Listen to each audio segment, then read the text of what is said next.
Here's a little update of those lettuces that I transplanted from this pathway into this garden. I've still got some shallots to eat, and as you can see, those alternating colours and textures working really well there.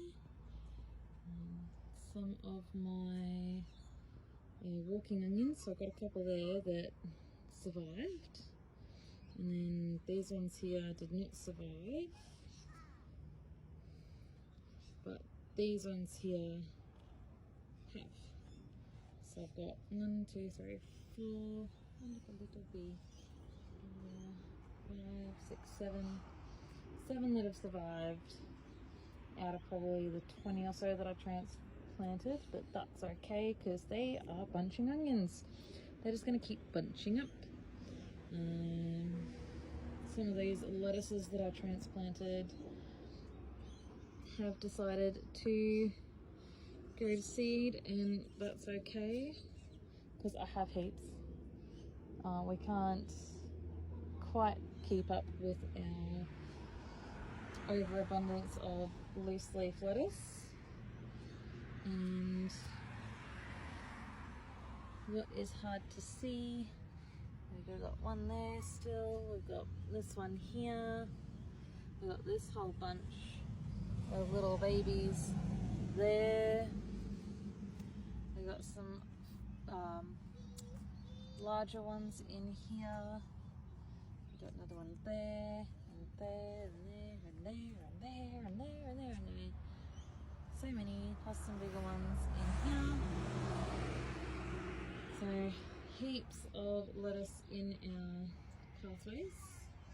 So that is going to be just fine. That's going to give me, when I come out later this week, I'm going to move some of these little ones that are here. Some of the, like these larger ones, they probably won't do so well getting transferred, so I'll just leave them where they are and harvest them.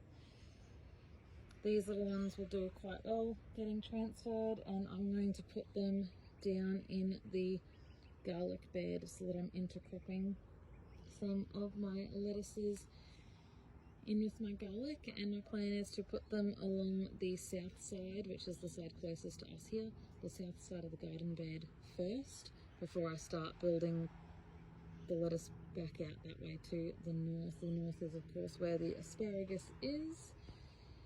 I've already started on that garlic bed. As you can see, there's lettuce in the north edge of, not the north edge, the south edge of that garden, and I'm slowly encroaching them up to the north. Now I've picked lettuces to go in between the garlic this year, as last year I did cauliflower and broccoli and they got too tall, they overshaded the garlic, and the garlic didn't have enough sun to form bulbs.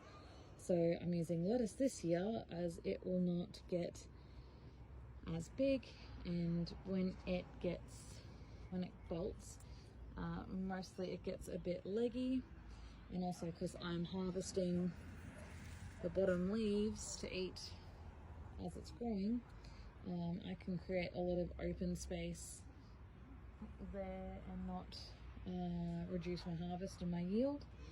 So they're going in between the garlic. Also the tomatoes that I had growing from seed that I planted out, these ones here, so that's forage there. They're doing well. They're wanting to try and root in the ground, so I'm gonna bury some of that stem. And same with these tomatoes here as well. I tried to keep, like, that's one variety, this is another variety, and then I only had like a single, oh no, 2 survivors of this one, so there isn't one there, but there should have been. And then I've sprinkled out, I think, a mix of carrot and onion seeds, or carrot, pretty sure it's just carrot seed maybe, out here as well, just to see if the carrots will grow. I did like a small round carrot just because the soil here is a bit hard and rocky, so a long rooted carrot will just go all wonky and not be the best for us to consume. Like, it'll just be hard to peel and chop, and I don't want to have to do all that fiddly work, so I'd rather something where I don't have to fiddle as much. So put these out there. So these tomatoes are starting to grow really well. I'll be putting the framework up for them. Hey, Misty Moo. I've got a card, cool. We're putting the framework up for them this week as well, so it gives them some support. I'm going to try the Florida weave technique that I have seen, rather than just use my dog panels that I normally use. Gonna try the Florida weave and see how that goes in our climate.